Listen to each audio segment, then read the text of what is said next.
J'ai accouché le 25 mai dernier. Mon petit Olivier est arrivé là, v'là une semaine et quelques jours. Et je vais vous parler un peu de mon résultat d'accouchement. Ça a commencé en fait le 23 mai. Ma pression était vraiment haute, genre 150 kg sur 100, c'est quand même assez beaucoup.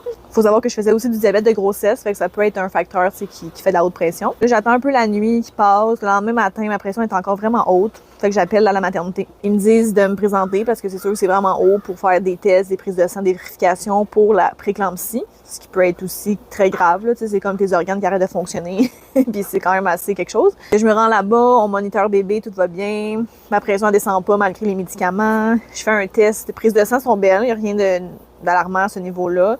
Mais j'ai de la protéine dans les urines. Fait que ce qui fait que j'ai un début de préclampsie. Donc, il me propose de me provoquer. J'étais à 39 semaines. Fait que le risque était plus grand de me laisser avec le bébé dans mon ventre que d'accoucher parce que ça pouvait dégénérer assez vite la préclampsie. Le samedi matin, dans le fond, il était comme 10h40 que là, il me dit ça. Il prépare ma chambre, on s'installe dans la chambre d'hôpital vers 1h15 pour commencer le pitocin. C'est une hormone, dans le fond, qui est censée faire déclencher le travail. Mettre aussi un ballonnet pour pouvoir que ça aille plus vite. L'installation, sérieusement, ça m'a pas vraiment fait mal. C'était inconfortable, mais c'était quand même très correct. Il faut savoir qu'à ce moment-là, j'étais vraiment dilatée à zéro, col loin, j'avais aucun travail de commencer. Le pitocin, je me rends jusqu'à 90 unités parce qu'il n'y a aucun travail qui se fait. Fait que là, c'est comme le maximum que je pouvais à la fin de la journée. Mais le ballonnet, je l'ai perdu, donc j'étais comme à 4 cm un peu vers la fin de la journée.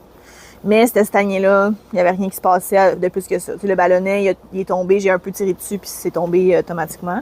Mais j'avais pas de forte contraction vraiment, un peu inconfortable, c'est sûr, mais il n'y avait rien vraiment de très... j'étais en contrôle, tu pensais quand même assez bien. Fait que là, il décide vers 11h de faire une pause pour que je puisse me reposer puis recommencer tout ça le lendemain matin. Donc, le lendemain, on est le dimanche à 5h du matin, on recommence le pitocin parce qu'il disait de faire une pause, ça peut dire à ton corps « OK, c'est bon, on reprend, puis là, le travail va être plus intense. » Honnêtement, je me gère super bien jusqu'à la fin, là, vers, mettons, 11h30, là, que là, je commençais vraiment à avoir des fortes contractions. On décide de poser une sonde à l'intérieur de mon utérus pour calculer les contractions, savoir si c'était vraiment efficace, parce que si ça change rien, ben ça sert à rien qu'on s'acharne pour, que le travail avance pas de toute façon.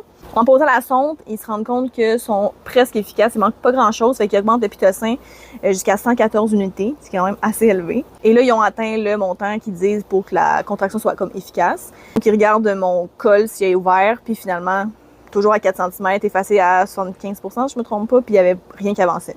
Grosse dose de pitocin, les contractions qui sont censées être efficaces, mais qui ça marche pas. On était cette année-là, fait que c'était mieux d'aller en césarienne.